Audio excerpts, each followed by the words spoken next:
नमस्कार, मैं हूं पूजा सिंह। स्वागत है आप सभी का आपके अपने राजपथ और बुलंद आवाज पर। दोस्तों, भारतीय जनता पार्टी के सांसद और विधायक जब बोलने पर आते हैं तो वो ये नहीं देखते हैं कि किसके लिए क्या बोल रहे हैं और कहां बोल रहे हैं। ऐसा ही कुछ एक बार फिर से बीजेपी सांसद की तरफ से एक बयान आया है जिसमें उन्होंने सोनिया गांधी के लिए एक बार फिर से, हालांकि ये कोई नई बात नहीं है, लेकिन इसीलिए मैंने कहा कि एक बार फिर से कुछ आपत्तिजनक शब्द कहे हैं, आपत्तिजनक टिप्पणी कही है।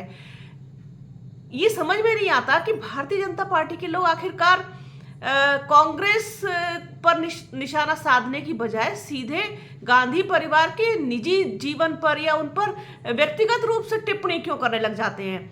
उन्हें अपनी भाषा की मर्यादा कब समझ में आएगी? मुझे नहीं लगता कभी आएगी, क्योंकि जो उनके मुखिया हैं, जो उनके सर्वे सर्वा है प्रधानमंत्री नरेंद्र मोदी, जब वो ही अपनी भाषा पर कंट्रोल नहीं कर पाते हैं, आखिरकार ये प्रेरणा तो उन्होंने ली तो उन्हीं से है ना। जब उन्होंने ही कभी भाषा की मर्यादा नहीं रखी, शब्दों की गरिमा नहीं रखी, तो फिर इनके सांसदों और विधायकों से क्या उम्मीद की जा सकती है। अब जैसा कि आप जानते हैं, मध्य प्रदेश और राजस्थान में, तेलंगाना में, छत्तीसगढ़ में चुनाव है। तो अब क्योंकि अब बीजेपी की हालत जो है बहुत टाइट है, बहुत पतली है, और चाहे वो कुछ भी कह लें, क्योंकि आप जानते हैं कि मैनेजमेंट करने में बीजेपी का कोई सानी नहीं है। वो हर चीज़ को बहुत ही सफाई से मैनेज कर लेते हैं, तो इस चीज़ को वो कभी स्वीकार नहीं करेंगे कि उनकी हालत टाइट है। ऐसे में उन्होंने क्या किया है, मध्य प्रदेश में भी और राजस्थान में भी अपने कुछ सांसद दूसरी जगहों से और दूसरी जगह पर लड़ने के लिए भेजे, जहां उन्हें ऐसा कुछ अंदेशा जो है लग रहा है, खतरा दिखाई दे रहा है कि यहाँ पर जो है बात फंस सकती है या फिर कुछ मुश्किलें हो सकती हैं। तो उन्होंने अपनी एक सांसद है उनकी रेणुका सिंह, उनको जो है भरतपुर की एक विधानसभा सीट से चुनाव लड़ने के लिए भेज दिया। और उनसे जब ये सवाल पूछा पत्रकारों ने, क्योंकि कांग्रेस पार्टी उन्हें बाहरी प्रत्याशी बता रही है, तो सामान्य सी बात है कि अगर बाहर से आप आए हो तो बाहरी प्रत्याशी ही कहा जाएगा। जब इस पर मीडिया ने सवाल किया कि आपको बाहरी प्रत्याशी बताया जा रहा है, तो उन्होंने जो कुछ कहा सोनिया गांधी के बारे में, सीधे अपने सवाल का जवाब ना दे करके सीधे पहुंच गई सोनिया गांधी के ऊपर। और मतलब जो कहा वो बेहद ही मतलब गरिमाहीन जो है सेंटेंस है। ये कहा कि पहले सोनिया गांधी को धक्के मारकर इटली भेजो, तब ये मुझसे सवाल करना, तब मेरे से इस तरीके की बात करना। तो ये एक बात बताइए कि क्या ये शोभा देता है इनको इस तरीके के स्टेटमेंट देना? पता नहीं क्यों इनको ऐसा लगता है कि जब जब वो कांग्रेस पर हमला करेंगे, साथ साथ कांग्रेस के जो हमें कहना चाहिए कि जितने भी कर्ता धर्ता हैं वो शायद गांधी परिवार है। ले दे के इनके पास एक गांधी परिवार बचता है, तो गांधी परिवार पर जब तक ये निजी हमले ना कर ले तब तक शायद इनको प्रमोशन नहीं मिलता, या ये लाइमलाइट में नहीं आते, या फिर इनकी सुर्खियां नहीं बनती। शायद ये सुर्खियों के भूखे हैं, मुझे ऐसा लगता है। तब तक इनका खाना हजम नहीं होता, क्योंकि इन्होंने ये सीखा तो अपने गुरु से ही है ना। ट्यूशन क्लासेस, कोचिंग कह लीजिए, सेंटर कह लीजिए, जो भी है इनका है तो वहीं से ही ना, सारा हेडक्वार्टर वहीं से ही चल रहा है इनका। तो इस तरीके के बयान देना, इस तरीके की भाषा का प्रयोग करना, ये कोई नई बात नहीं है। प्रधानमंत्री नरेंद्र मोदी खुद कई बार सोनिया गांधी के ऊपर निशाना साध चुके हैं। निशाना साधना एक अलग चीज होती है, हालांकि राजनीति में निशाना एक दूसरे के ऊपर जमकर साधा जाता है, एक दूसरे पर जो है शब्दों के साथ जो है उन पर बात कही जाती है।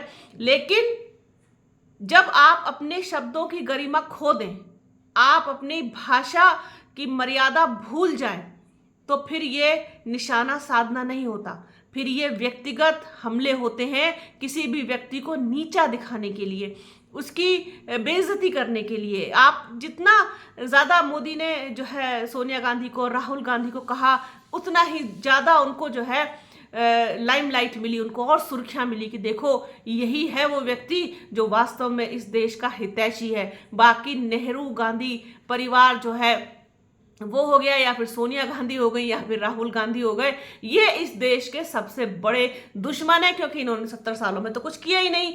70 सालों में नहीं किया, लेकिन 10 सालों में हमारे यशस्वी प्रधानमंत्री नरेंद्र मोदी ने वो सब कुछ कर दिया जो इस देश की जो है मांग थी, इस देश की जो है ज़रूरत थी, वो कर दिया प्रधानमंत्री नरेंद्र मोदी ने। अब इनके चाहे आप ये देख लीजिए, इनके स्मृति ईरानी हो या फिर इनके जो हैं रमेश बिधूड़ी हो या फिर इनके ये ब्रजभूषण शरण सिंह हो, ये तमाम लोग हमेशा से विवादित बयान दूसरों के ऊपर।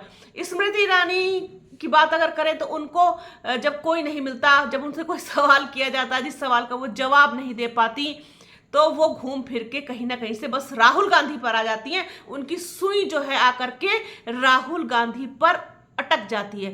एक वाहिद राजनेता है पूरी मतलब राजनीति में इस समय देश की इतनी बड़ी पार्टी की, भारतीय जनता पार्टी जैसी बड़ी पार्टी की, देश की नंबर 1 पार्टी की जो है वो नेता है, मंत्री हैं स्मृति ईरानी, लेकिन किसी भी मीडिया कर्मी के सवाल का जवाब नहीं दे पाती हैं। जवाब देना उनको आता ही नहीं है, क्योंकि राजनीति और एक्टिंग दोनों अलग अलग चीजें हैं और राजनीति खून में होती है, डीएनए में होती है। वो ऐसे रातों रात जो है वो आप एक्टिंग करके मतलब नेता तो आप बन गई, लेकिन वो नेता वाले जो गुण होते हैं, जब यहाँ पर आपको सवालों का सामना करना पड़ता है, काउंटर सवालों का सामना करना पड़ता है, आपको जवाब देना पड़ता है, आप वहाँ बच के निकल जाते हैं और अपनी जिम्मेदारी से भागते हुए दिखाई देते हैं। इसी वजह से इतनी ट्रोल भी की जाती हैं और मीडिया के जो है निशाने पर, खास तौर पर जो मेन स्ट्रीम मीडिया है उससे हटकर जो एक और नई दुनिया है जिसे हम यूट्यूब की दुनिया कहते हैं, जिसे हम अपने आप को यूट्यूबर कहते हैं, उसमें जो है आपको कितना ज़्यादा ट्रोल किया जाता है, आपके ऊपर भी निशाना साधा जाता है। स्मृति ईरानी जी ठीक वैसा ही किया है भारतीय जनता पार्टी की सांसद रेणुका सिंह ने, जिस तरीके का बयान दिया, जिस तरीके के आपत्तिजनक शब्द कहे हैं सोनिया गांधी के बारे में। हालांकि गांधी परिवार को इन सब चीज़ों की आदत पड़ चुकी है, क्योंकि बीजेपी की तरफ से, बीजेपी की टीम की तरफ से हमेशा उनके ऊपर व्यक्तिगत और निजी हमले किए जाते रहे हैं टाइम टू टाइम, और कभी भी भारतीय जनता पार्टी के किसी भी नेता ने कभी अपनी भाषा की मर्यादा नहीं रखी है। हमेशा उस मर्यादा को लांघ कर, तोड़ कर ही उन्होंने हमेशा जो है दूसरों पर टिप्पणी की है, फिर वो चाहे गांधी परिवार हो, चाहे वो फिर समाजवादी पार्टी का परिवार हो, या फिर बसपा सुप्रीमो मायावती हो, या फिर बसपा परिवार हो, जो भी हो, इन्होंने किसी को भी कभी बख्शा नहीं है।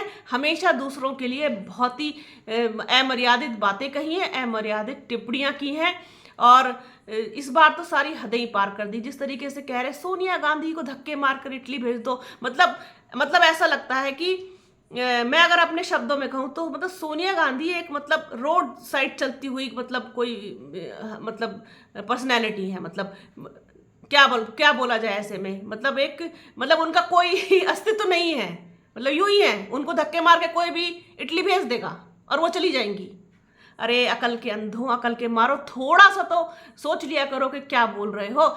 एक सवाल आपसे पूछा गया और उसका आप ढंग से जवाब भी नहीं दे पा रहे हो, तो ये सबसे बड़ी कमजोरी है आपकी कमजोरी को ये दर्शा रहा है कि आप किस कदर डरे हुए हैं, किस कदर घबराए हुए हैं, और आपको ऐसा लग रहा है कि अब आपके हाथ से जो है आपकी जमीन वो फिसलती हुई नजर आ रही है आपको खुद को। इसीलिए ये उटपटांग बयान देते हैं और खुद को प्रमोट करते हैं और खुद को लाइमलाइट में लाने का प्रयास करते हैं, खुद पर न्यूज़ बने, क्योंकि ये वायरल हो रहा है सोशल मीडिया के प्लेटफॉर्म पर। ये अब जो है ट्रेंड कर रहा है जो उनका जो है स्टेटमेंट है सोनिया गांधी के प्रति।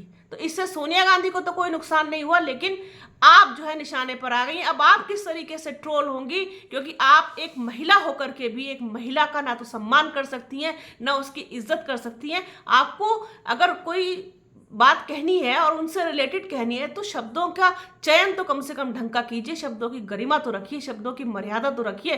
राजनीति में वैसे भी आप लोगों ने स्तर इतना ज़्यादा गिरा दिया है कि अब कोई जो है किसी भी तरीके की ना कोई मर्यादा रह गई है और ना ही किसी तरीके की कोई बाउंड्रीज रह गई है। सब बाउंड्रीज, सारी हदें आप लोगों ने तोड़ करके पार कर दी। अरे आप तो वो लोग हैं, जब आपको मणिपुर वाली घटना पर कोई अफसोस नहीं होता तो फिर आप इस देश की और महिलाओं की क्या ही इज्जत कर पाएंगे। तो ये जब सुना देखा तो सोचा अपने दर्शकों के साथ इसको शेयर किया जाए कि इन्होंने किस कदर घटिया जो है वो बयान दिया है। तो बने रहिए राजपथ और बुलंद आवाज के साथ। हमारे चैनल को लाइक कीजिए, शेयर कीजिए, सब्सक्राइब कीजिए, वीडियो को ज्यादा से ज्यादा शेयर कीजिए। अपना और अपनों का बहुत ख्याल रखिए। जल्द मिलूंगी आपसे एक नए वीडियो में एक नए मुद्दे के साथ। तब तक के लिए जय हिंद।